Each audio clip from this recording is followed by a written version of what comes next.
Seja bem-vindo a mais um Encontro com a Palavra. Se esta é a primeira vez que você participa desse programa, seja bem-vindo. Nunca é tarde para começar a estudar a Bíblia. Nosso estudo começou com o livro de Gênesis e agora estamos estudando a primeira epístola de Pedro. Nos próximos 2 programas enfocaremos a parte mais difícil desta carta. Devemos nos lembrar que Pedro não estava escrevendo, ele estava abrindo seu coração enquanto ditava a carta. Em apenas 8 versículos, Pedro se refere a 10 assuntos importantes. Nestes 8 versículos, ele vai de um assunto para outro 10 vezes, o que demonstra que ele não estava escrevendo. Procure encontrar quais são estes 10 assuntos aos quais ele se refere. Ouça esta passagem que começa no versículo 17 do capítulo 3 e vai até o versículo 2 do capítulo 4. É melhor sofrer por fazer o bem, se for a vontade de Deus, do que fazer o mal. Pois também Cristo sofreu pelos pecados de uma vez por todas, o justo pelos injustos, para conduzir-nos a Deus. Ele foi morto no corpo, mas vivificado pelo Espírito, no qual também foi e pregou aos espíritos em prisão, que há muito tempo desobedeceram, quando Deus esperava pacientemente nos dias de Noé, enquanto a arca era construída. Nela, apenas algumas pessoas, a saber, 8, foram salvas por meio da água, e isso é representado pelo batismo, que agora também salva vocês, não a remoção da sujeira do corpo, mas o compromisso de uma boa consciência diante de Deus por meio da ressurreição de Jesus Cristo, que subiu aos céus e está à direita de Deus. A ele estão sujeitos anjos, autoridades e poderes.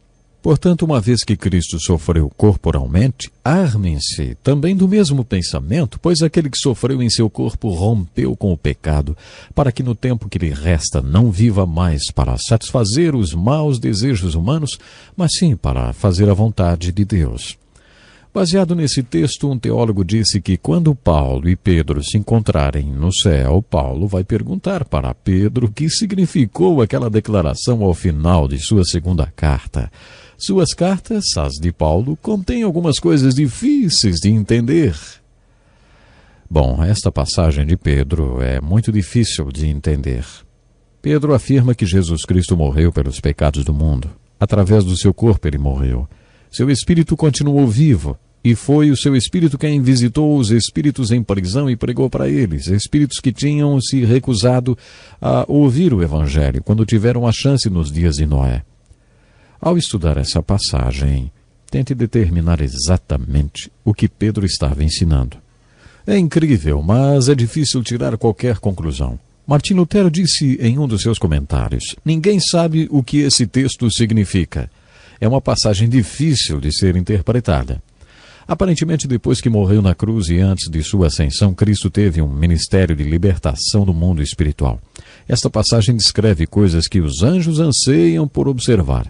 Mas Pedro pula de um tema para outro. Primeiro ele fala sobre sofrimento. Aliás, ele começa e termina falando sobre sofrimento.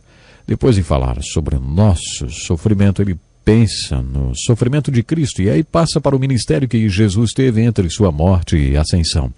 Depois, quando ele se refere a Noé, lembra-se do batismo. Aí, fala no batismo e começa a falar sobre ele. Bom, Pedro pula de um assunto para outro. Talvez o batismo o fizesse lembrar da ressurreição de Jesus, e aí ele pensou na vida eterna que Jesus vive hoje. Ele simplesmente vai de um assunto para outro, mas acaba como começou, falando sobre sofrimento. Aquele que sofreu em seu corpo rompeu com o pecado, para que no tempo que lhe resta não viva mais para satisfazer os maus desejos humanos, mas sim para fazer a vontade de Deus. Se você já passou por alguma cirurgia grande ou por algum sofrimento físico durante o tempo em que ele durou, provavelmente nem se lembrou de algum pensamento sexual, imoral ou pecaminoso. O objetivo do sofrimento é o tema principal da primeira carta de Pedro. Ele menciona o sofrimento 14 vezes porque estava escrevendo para pessoas que estavam sofrendo. Ele estava escrevendo para judeus messiânicos espalhados por todas as províncias de Roma, Ásia Menor. A perseguição em Roma, de onde Pedro estava escrevendo, era muito intensa. Ele sabia que ia se espalhar para as províncias e por isso queria preparar o povo para o sofrimento que enfrentaria. Outra passagem muito bonita está no capítulo 4, versículos de 7 a 11. O fim de todas as coisas está próximo, portanto sejam criteriosos e estejam alertas. Dediquem-se à oração, sobretudo amem-se sinceramente uns aos outros, porque o amor perdoa muitíssimos pecados. Sejam mutuamente hospitaleiros sem reclamação. Cada um exerça o dom que recebeu para servir os outros, administrando fielmente a graça de Deus em suas múltiplas formas. Se alguém fala, faça-o como quem transmite a palavra de Deus. Se alguém serve, faça-o com a força que Deus provê, de forma que em todas as coisas Deus seja glorificado mediante Jesus Cristo, a quem sejam a glória e o poder para todos sempre. Amém. Aqui temos o melhor do pastor Pedro, dando alguns conselhos pastorais muito sábios. Neste texto ele disse que o fim de todas as coisas estava próximo e, diante disto, que tipo de homem eles deveriam ser? Eles deveriam ser calmos, dedicados à oração com autocontrole e hospitaleiros. Eles deveriam amar uns aos outros, lembrando-se que o amor cobre multidão de pecados.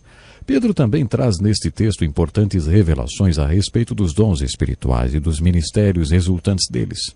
Cada um exerce o dom que recebeu para servir os outros, administrando fielmente a graça de Deus em suas múltiplas formas. Não é maravilhoso pensar que não temos os mesmos dons e que somos diferentes?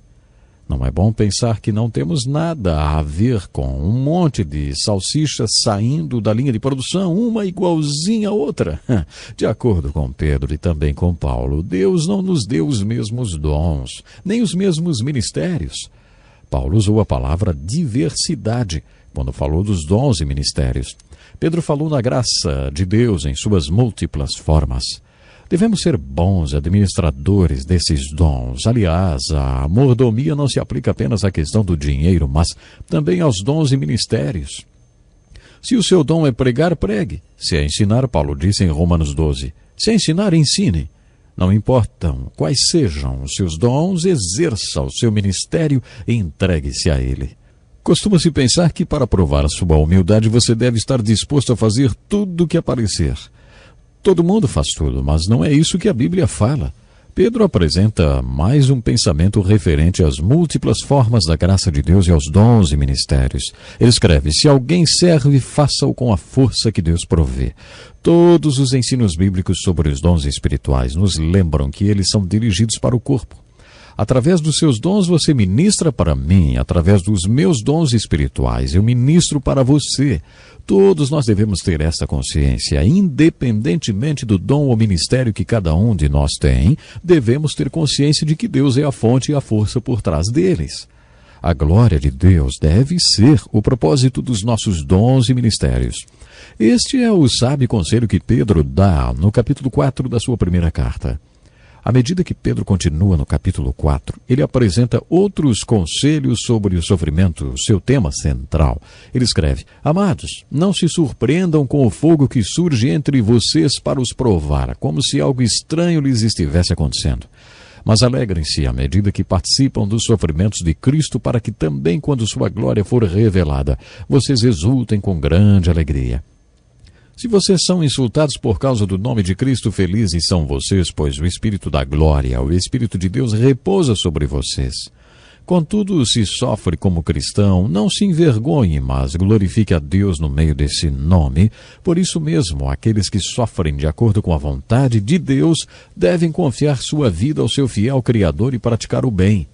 Mais uma palavra de Pedro sobre o sofrimento.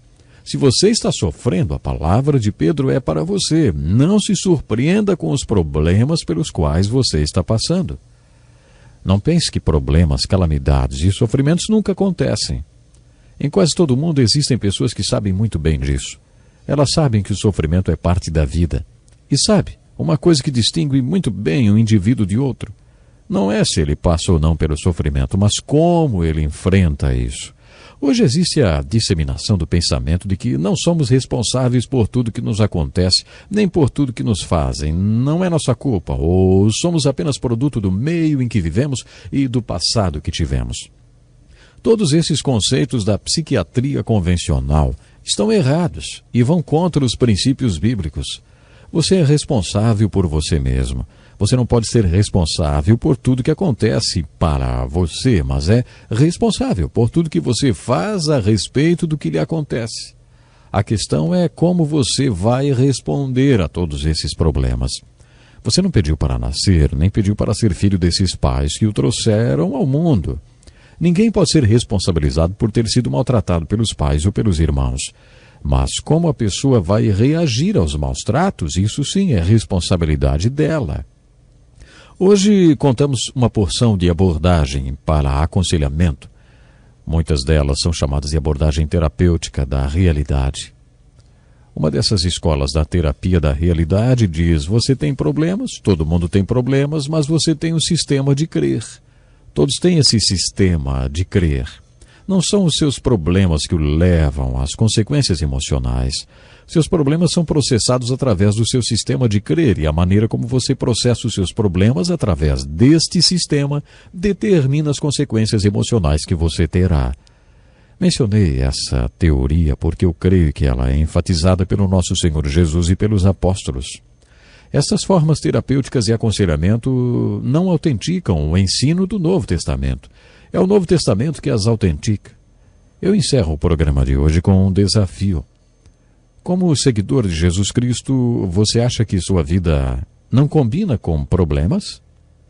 Então leia a primeira carta de Pedro outra vez e veja se Pedro concorda com esta sua perspectiva dos problemas. Finalizo deixando com vocês 1 Pedro 4, verso 7.